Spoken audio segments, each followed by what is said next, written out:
Let's talk about superhero movies, why don't we? I'm Joe Rethlin with a review of two Netflix originals that I just watched, Freaks, You're One of Us, and Unknown Origins. One I liked, one I didn't, and like any multi-film review that I do, there will be spoilers throughout, so let's talk about Freaks, You're One of Us. It's set in Germany, and it's not very good. So I pretty much just indicated which one I really liked. And I wanted to like this one. I saw a movie called Freaks a couple years ago that was an indie, superhero horror movie that had to do with superpowers and everything. And yes, it was cheap, but I actually enjoyed it. It wasn't great, but I found it to be have more positives than negatives.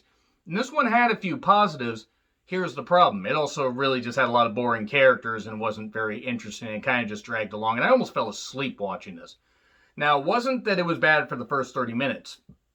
The problem is it just didn't hold my attention, and it kind of reminded me of Chronicle if you took all the character out of that movie. And that movie didn't have a whole lot of character anyway, but it involved three people who gain superpowers or have superpowers, and then one goes insane, basically. So with this, it starts off with a therapist talking to a young girl, saying, hey, it's going to be okay. She's listening to music, and this girl's all scared. And the therapist says, don't worry, it's going to be fine. And then sometime later, we see a fry cook named Wendy who's living with her husband.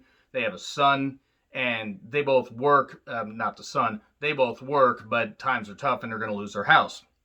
She's trying to get a promotion, doesn't work. She's being besieged by guys as she's walking home listening to music. She's also taking some medication that a homeless guy eventually tells her, hey, maybe you shouldn't take that because you're one of us. And it turns out this medication is to suppress superpowers. And she can't get a promotion from her boss. She eventually does get the promotion from her boss by after dispatching these three guys to try to attack her in hilarious fashion and seeing this homeless guy basically sacrifice himself jumping off a bridge, and he has the ability to regenerate. It turns out that she has super strength, super leaping ability, and lifts her big old boss up at one point, and then scares her and gets the raise and stuff like that, and even robs an ATM with a guy named Elmer, who it turns out is also he leads a privileged lifestyle and basically has abilities as well because he sees some same therapists. There's a lot of people at that hospital that are at this hospital for the gifted that are basically being targeted, basically being drugged and kept there against their will because they have superpowers they can't get out because we can't have that happening. He has the ability to electrocute people. And so they all band together, the three of them band together, Wendy, Mark, this guy, and Elmer, and they go to rescue people from the hospital. That goes tits up, and Elmer ends up shocking people in the rain and somehow not hurting himself, and that ties into the end. So from here, he kind of goes mad with power, kills his dad. He loves Wendy. Wendy doesn't love him. He's going to make her love him, though. That's what's going to come down to. There's some issues with with Wendy and her husband, and then Elmer captures them, and he's about to kill them because he sets up all this electrical stuff and whatever, all these electrical traps. And then the husband, throws her or kicks these rubber gloves to her. Well, rubber basically, it can help you get rid of a power line and stuff like that. It won't shock you. So she shoves him into a pool, and he electrifies and he dies. So here's a question though.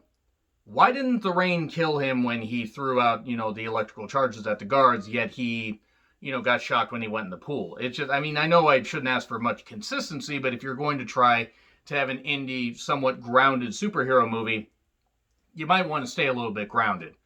And then she has to leave because people are looking for her, and she's going to find more like her and everything, like people that escaped from the hospital during the second attempt when she was back there for a bit.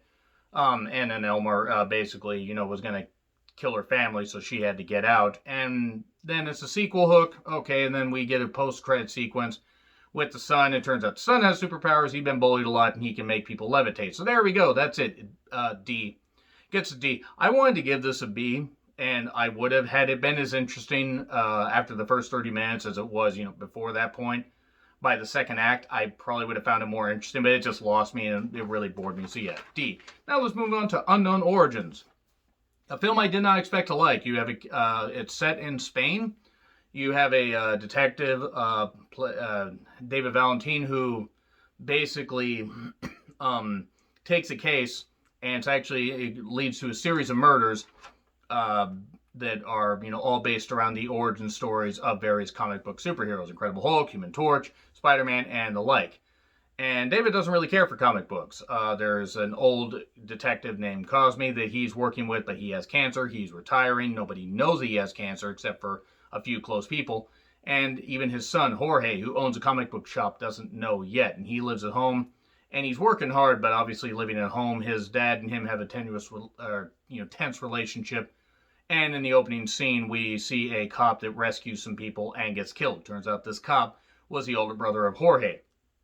And he, never really got over that, as you wouldn't. I mean, any family member that you're close to that dies like that, it would be a little bit much. And in this, since it's superhero based, and since, Jorge owns a comic book shop and has a bunch of friends and everything, you're thinking Jorge is a killer. No, Jorge is not the killer. David kind of shuns comic books. It turns out that his parents died when he, died when he was heading home from the movies, and they were killed by a junkie in an alley. Gee, I wonder who the fuck that sounds like. Sounds like Batman, doesn't it? I will say this much about this movie is, as far as it tying into other comic books and everything, it does it in a way that isn't like so stupid. So like, oh, I get it. Oh, now that's what they're doing. Oh, that's this.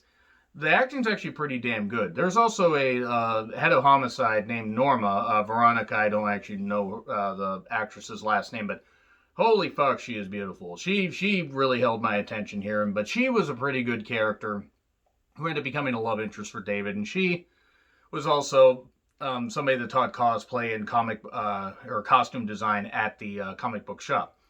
Everybody's into comics, like, or at least vast majority of characters in this movie, and actually it's some pretty good stuff. And more deaths happen. He's trying to figure out not to judge people based on the fact they like comic books. And so, but of course, he has a bit of a weak stomach, seeing a guy with his throat crushed, the Incredible Hulk creation, which, a guy trying to like work out and stuff like that, trying to lift, and his body's all great from steroids and other stuff.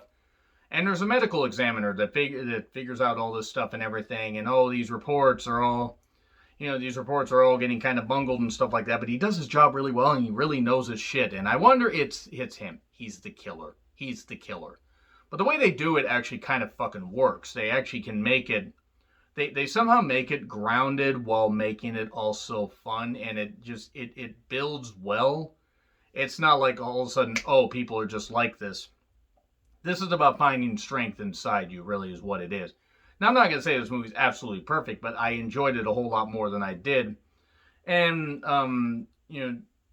after David tells his origin story and him and Norma kiss, he kisses her right before he leaves to go take care of stuff. There's a party at a comic book shop because earlier a character attacked him. It was the villain, Professor Navarro, is what he said he was. He had a hallucinogenic gas that he sprayed at David, and David's hallucinating, seeing stuff fall out, kind of like Scarecrow. Remember that stuff? And Norma saves him, and you can't figure out who it is, even though it's pretty obvious it was a medical examiner, because people are thinking, maybe it could have been Cosme. Here's the thing, he had cancer and he was too goddamn old. But why is the guy doing this? They think it's a character named Victor Vid. Oh no, it turns out that this medical examiner used his, and the only reason I'm saying medical examiner is I could not pronounce the character's name at all. But he assumed Victor Vid's identity and used his riches and everything to create this anarchy, to create a hero. He wanted to be a villain, and he wanted to create a hero so other villains could go against him, because he had this comic book fantasy, which was really, really weird. So we're at this party, they can't quite figure out this stuff. There's radioactive material in one of the bodies of Victor Vid's, who was maintained awfully well, but he was embalmed, so that's why. And it turns out that it was the examiner who did this, and also since, this report's going to get leaked, and, internal affair, basically higher-ups are going to take over, and they're going to lose the case. They're trying to figure out what to do. He's like, well, I can delay the case a little bit. And then they have a party, celebrate the anniversary of the comic book shop. People get poisoned by some stuff in the lemonade. They get poisoned in the sense they get sick, yet nobody bothers to call the ambulance, at least yet. And then Norma and David go off. David, at this point, had gotten a costume. It was the cop costume, and, another costume, and he called himself Vertex. That was actually a name that Jorge gave him. They actually have a pretty good rapport as well. So he takes off. he goes to this, lair that's right by the town. That's the center of the town's water supply, and the villain gives away his plot and everything to Cosme because he captured him. And it's kind of like the Uncanny X-Men because he's in a wheelchair and he boils his face like, when the Joker got his face boiled and stuff like that. And then him and David have a fight. They, battle and everything.